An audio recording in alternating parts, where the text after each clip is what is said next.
India take on Australia in the first semi-final that's going to happen day after tomorrow in Dubai.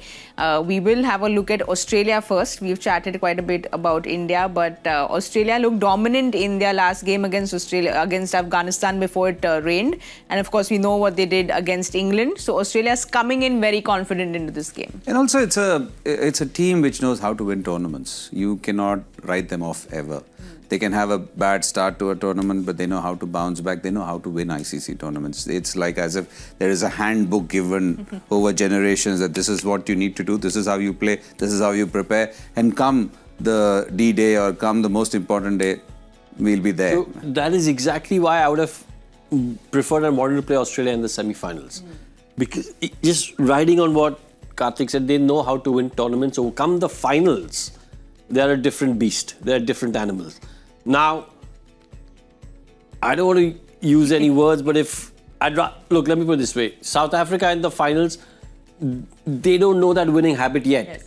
And you win one tournament and suddenly wheels fall into motion. But at the moment, Australia have that going. New Zealand, if New Zealand get into the finals from the other group, we've beaten them in the league phase. I'd much rather play Australia in the semi-finals than come up against them in the finals. Oh, that one name that gives Indian fans a headache. Are we going to be thinking of how... I was catching my head right now. Are we going to be thinking of how we get head out earliest? Of course. I'm pretty sure they're thinking about it. They must be cramming at all the footage as to what has he done, what does he do. He hits it to odd parts. We know that. But the thing is, how do we get him out? What are the things, what are the patterns that he has? A little bit of luck. Yeah, even in that final, he could have been out 4 times in the first 2-3 overs. Yeah, I mean, he just played, missed. So you need that little bit of luck. So while, yes, he has been a bugbear for us and he's caused us a lot of problems, I think, we're not giving ourselves enough credit. We're not giving ourselves enough credit. I'm telling you, we are the team to beat. Every other team will be looking at us and saying, you know what, these guys are looking extremely strong. Yes. And now Varun Chakravarti is coming, they're looking at this pitch and saying, oh boy, if this pitch is going to behave the way it has in this game, then we are in trouble. Because they've got 4 spinners. Yes. Australia have got Zampa, who's a world-class white ball bowler, world-class white ball spinner. I think you agree with me over there. I think he's right up there with the very best. But we've got 4 over there. So look, maybe 5. I'm going to say it right now, advantage India. Well, you've been saying it since the afternoon, which makes me feel very good. But any changes for Australia that you see?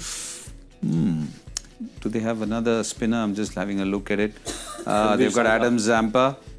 Glenn Maxwell is there. Tanveer Sangha.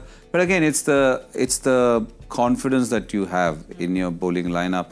Sometimes certain teams believe that this is our best 11 and we'll go with it and we'll want them to adapt to those conditions.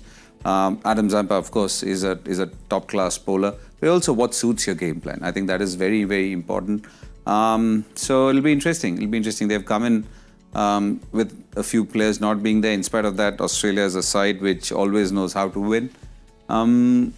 I wouldn't say they'll go with too many changes. That's not the feeling I get from Australia. And Rohan? What do you think, Rohan? I think they'll get another spinner in. No, you think they'll go with that game plan? Sometimes... I think they'll have to respect the conditions. The conditions. And while I mean, if the pitch was a flat pitch or not a pitch which was assisting spinners, then yes. Then you stick with, you say, okay, this is a tried and tested formula. We've been winning games like this. They'll also have 3 spinners then. Yeah. Including Maxwell, that is. Including Maxwell, yeah. And for India then, someone who got replaced today comes in and gets 5 wickets. What's India going to do? What changes will we see? Again, as Rohan said before, would you be tempted to make any changes? Don't think so. Unless and until you think, let's get Washington Sundar as well in. They've got a few left-handers. Why not Washington Sundar as an off-spinner? Because look, they've got Travis Head there. Yeah, so why not? Why not? Why not another spinner? But at the cost of who? Maybe Kuldeep. No. If they do that. I think they'll go with the same 11. Same 11. I think they won't, unless there's an injury, I don't think they'll make any changes. I think, but you're right. I mean, you might think left-handers, you want to get Washi in, but Kuldeep also, he's such a terrific bowler. He's a terrific bowler, yeah. Such a terrific bowler that you're thinking, on a turning pitch, it doesn't really matter if a pitch which is doing a bit. You'd rather go in with the left-arm wrist spinner. I would any day have him bowl to Travis Head than anyone else, any other off spinner, because of his bag of tricks and because he's slow. Somebody like Travis Head hits it hard, so you don't want to give him pace. And Kuldeep Yadav is the perfect man with all that skullduggery that he has to get him out. So your players to watch out for the words that Kartik uses on this show. Yes. And what was the other one? Choking. Yeah, but the big word for choking. One. No, asphyxiate. Asphyxiate. Your players to watch out for one. We'll keep the English classes for another day. Players to watch out for Australia? One for Australia, one for India. Adam Zampa. And for Australia and for India, I'm going to go with a spin. I'm going to go with Varun Chakravarti.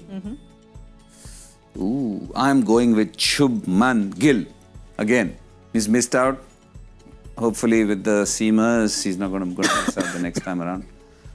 And somehow I get a feeling Steve Smith holds the key there.